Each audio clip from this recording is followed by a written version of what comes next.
Hey, everybody, it's Scott Steen with winnersandwhiners.com coming to you with the Tuesday MLB edition of Today in Sports Betting. As always, doing it with my partner, the one and only Scott Reichel. Scott, we had a pretty good baseball day yesterday. How about that? It only took us an entire season and most of the postseason to get there. So, woohoo! Yeah, better late than never. That's That's all I right, can buddy. say. That But is, I know both of us, we agreed on everything, and even the results agreed with us because we swept the board. that So, is so weird. I'm just not used to that. So good for us, and hopefully we can keep the momentum rolling here. Quick recap of yesterday. Tampa Bay Rays looked very good. Their pitching staff continued to dominate as Charlie Morton went out there and continued his postseason magic after having a kind of a regular season. Did a nice job there on the Astros. And in the late game, the Braves, a nice little value pick. They ended up winning 5-1, still came in under. So, and so much for Blake Trinan, huh, Scott? Man, I yeah, really thought he that was might be awful. the answer at the back end of that bullpen. Well, I was thinking it would be Gratterall, but still. Yeah, he was not good. Austin Riley took him deep. It was an absolute bomb. And then after that, Atlanta sent up a couple more guys. He had another home run in the inning, I believe by Albies, I think, who had I think that's correct. Yeah. But overall, not surprised that Atlanta won game one. I still think the Dodgers will win the series, but overall, yeah, Fried pitched really well, and I'll give him props for that. Yeah, He he made was. one mistake to Hernandez, but he was still good overall.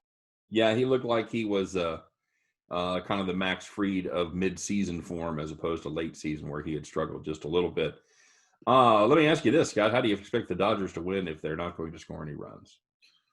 You know, I found out that even if you don't score runs, if you just score more runs than your opponent, you tend to win games. So maybe they should just not give up 4 runs in the ninth inning, and then we'd see what happens. I don't know. I think they'd still be playing. This is a Braves pitching staff, man, especially the starters. Well, they've been dialed in. They have the Oh lowest ERA man, in the first 6 games of a postseason, I think, ever. yeah, it is. And overall, their ERA for the postseason, including the relievers, 0.94 with a WHIP of 0.82. That's going to win you some ball games right there, my friend. I don't think the Braves are going to make the playoffs. Yeah, okay. You know what? Shut up. I, If you just told me, if you uh, looked at this pitching staff and said, yeah, they're going to put together the longest run of postseason pitching dominance, I don't believe you'd have been on board well, with that. that's an exaggeration, but Well, it's not, except that's exactly what no, they're doing. I'm saying that it's an exaggeration in the sense that both of us just wouldn't have ever thought that would happen. But at the end of the day, I thought the Braves would hold on. I didn't think they'd be this good. Yeah. Plus, Jethro Tull showed up halfway through the season, which definitely helps. But I think the main reason why their ERA is so low is because Tommy Malone's not pitching. It's Tommy. It's all Tommy Malone, man. Yeah, but no, Atlanta's been pitching really well. The Dodgers had a couple chances there. Oh, both teams had chances throughout the entire game, but Atlanta finally capitalized. They broke through, and they're up 1-0. So All right. So tonight, speaking of Jethro Tull, by the way, yes, at least one of us knows that his name isn't actually Jethro Tull. It's Ian Anderson. Uh, he goes tonight for the Braves. A little tougher pitching matchup for the youngster as he takes on the veteran lefty in Clayton Kershaw. Scott, is there still value on the Braves here at plus 153? I think there kind of has to be in terms of value, because of the fact that one Kershaw has had, let's just say, a bumpy playoff history, if I'm putting that delicately. And for the fact that right now the Braves are roughly at plus 155 or so, and they have a pitcher who hasn't given up a run in 2 postseason starts already. So that's a pretty good pitcher to have if you're going to be taking a plus 150 underdog there, minimum. In terms of the actual matchup itself, they expect to be low scoring, which, makes sense as it's currently at 7.5. For me, I'm not sure if the first 5 will be at 4. I think it would be. I just checked it. It is 4. Can I ask what the juice is on the under? How about plus 102, my friend? Oh, I'm sorry. That's full game. Sorry, my bad. Minus 121. That's where I'm going to go. I'll go with the first 5 under. Okay, I think that is indeed a solid play. Because I want to take the full game and I want to do whatever, but at the end of the day, I don't know. I just like the first five here. I just think that Kershaw, who looked really good in his first playoff start this year, looked okay in his second playoff start against the Padres. He looked really good early, and then he gave up the back-to-back home runs in, I think, the sixth inning of that game. So he kind of faded a little bit late. Anderson's been fantastic. And I think that until both teams actually show me something offensively, I know the Braves did a little bit in the ninth, but that was mostly due to really awful pitching by Trinan.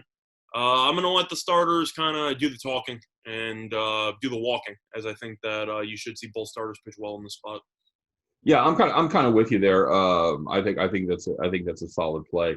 Clayton Kershaw, he made that first start in the postseason. Everyone's like, oh, he's exercised all of his postseason demons. He's great. He's fine now.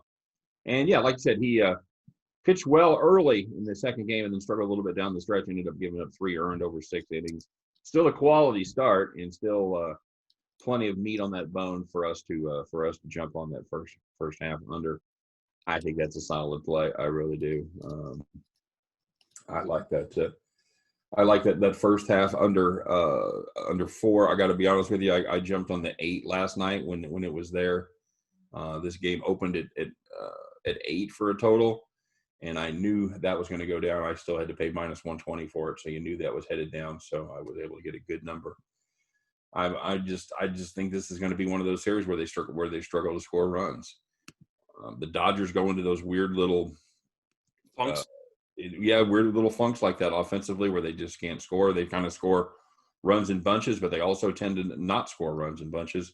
And I think they're in one of those runs right now against a good, dare I say it, a good Atlanta pitching staff. So, fun fact, by the way, did you know that the Dodgers lost yesterday was the first loss they've had in 19 days? No, I didn't realize that. Fun fact. They've been kind of rolling through people, with the exception of yesterday. But yeah, I'll go with the first 5 under. I'll trust the continuing bats to continue slumping, especially against 2 above-average starting pitchers. All right, very good. And I think there is value to be had. In fact, I think there is value on the Braves full game, by the way, which I didn't. Even as we speak, Scott, it has gone down from it opened. I had it here at +152. It's now +145 at Bet Online. So, okay. Well, either or, I think that there's going to be value. I don't want to say anywhere involving plus money, but I mean you're getting Anderson at plus money. He's given up no runs in the playoffs so far. Yeah. I feel like any kind of plus money is a pretty solid deal there. Yeah, it's not like his first playoff start. It's not like the moment's going to be too big for him. He has done very well in the playoffs so far. Now, this is probably going to be the best hitting team he's faced by far.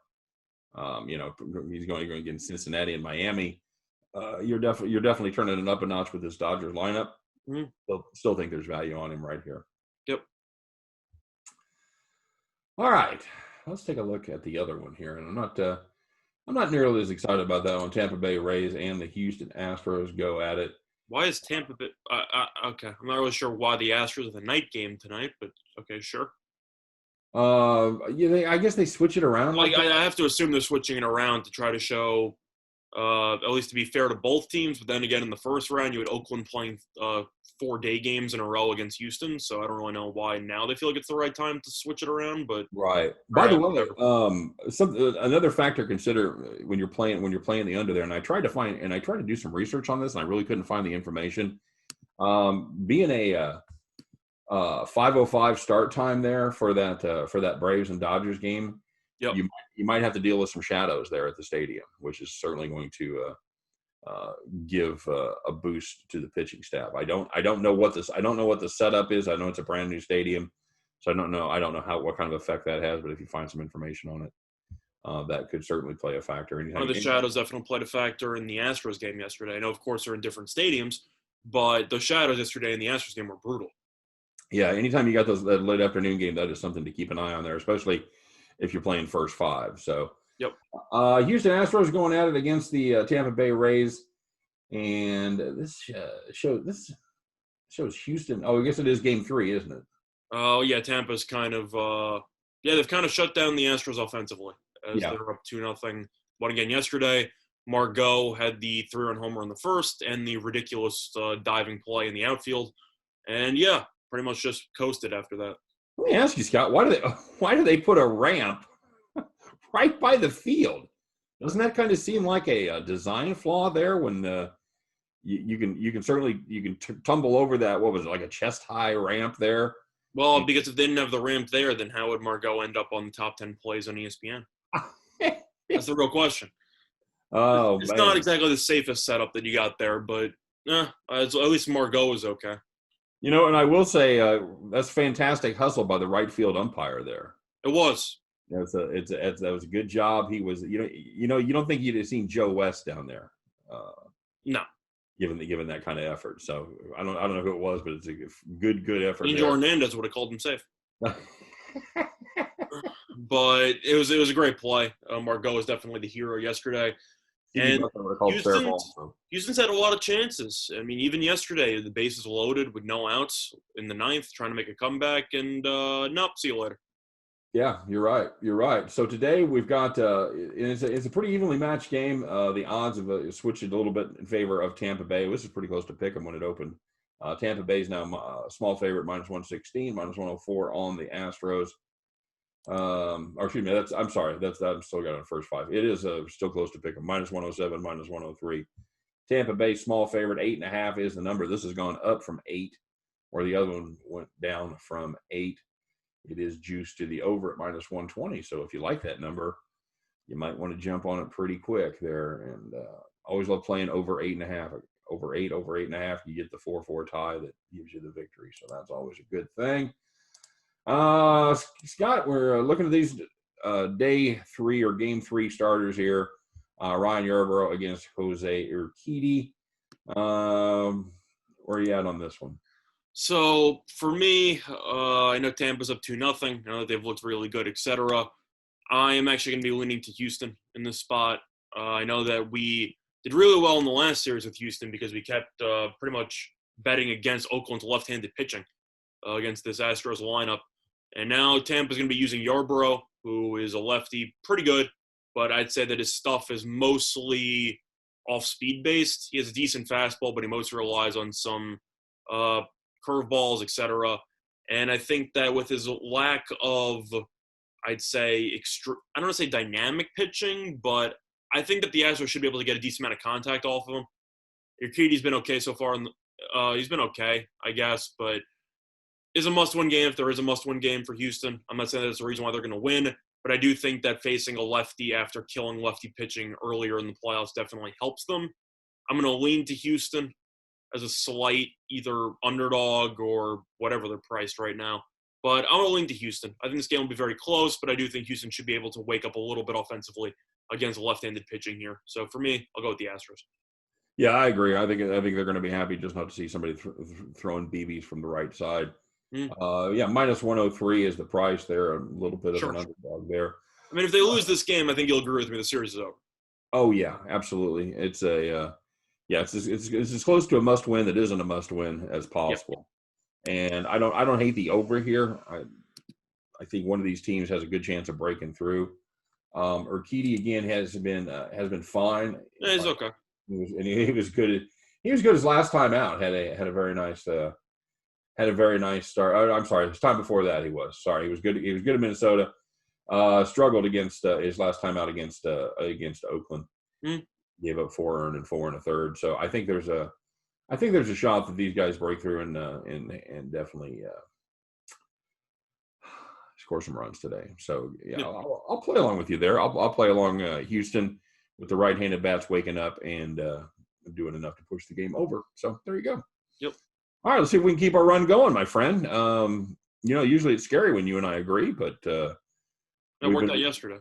All it took was 3 months of baseball for us to watch and figure it out. Plus a lot less games. And we joke, but we've had a pretty good baseball season. Baseball's good to us. We're just joking because of the fact that every time we're giving out baseball plays before the playoffs, especially, you had 14 games every given day. It's pretty tough to go undefeated when you're giving out spreads and total or money lines and totals for 14 games. First round of the playoffs, I think we did fine. I know we were pretty much right on the money with Houston. We just kept taking the over. Right. That worked out there. Worked out in a couple series. But, yeah, definitely a nice start to the championship series when you sweep the board. So, all right, there you go. So, And tomorrow, Scott, we're going to be down to. I'm going to guess. Are we going to be down to one game tomorrow? The truth is I'm pretty They had sure they had no break between game 2 and game 3, so I don't think there's any days off at all. I think you're just having Yeah. 2 games every day. That's bizarre. That's truly weird that they didn't have the game break between game 2 and game 3. Well, Normally, there's just no days off. You're just gonna have them keep playing. yeah, I understand. Yeah, I Yeah. mean, normally it would be a travel day, but Hmm. ain't no travel down there in Texas. Yep. Or no, American League is California. Sorry, it's so bizarre. Well, it happens, but Dodgers playing in Texas. as long as there's no COVID outbreaks, I'm not gonna complain about it. Baseball did a pretty good job, Scott. They had a rocky start. They had us in the first half. Not gonna lie. had us in the first half. But yeah, they did a great job. They've gone, I want to say like 80 days without a positive test. Something like that, or at least it feels that way. Well done. Now if they can only get some of that mojo working in the NFL. So hey, speaking of the NFL, we're gonna do that on our next video. Take a look at the rare Tuesday night football game. So that should be fun. As for baseball, that's a wrap. Scott, any final words on these 2 baseball games? Not really. I'm just hoping that both games are going to be close and competitive, kind of like what we saw yesterday. Yep. Hopefully a couple more runs, but not maybe after the 5th inning in the Dodgers game. But, yeah, I personally enjoy baseball, but I don't really know how to feel about low-scoring baseball. I don't know if you're a big fan of it or not. It's more postseason based when you have lesser runs and runs mean more. I'm more of a high-scoring kind of guy, but I understand the importance and the intensity of the situation, so I can let it slide.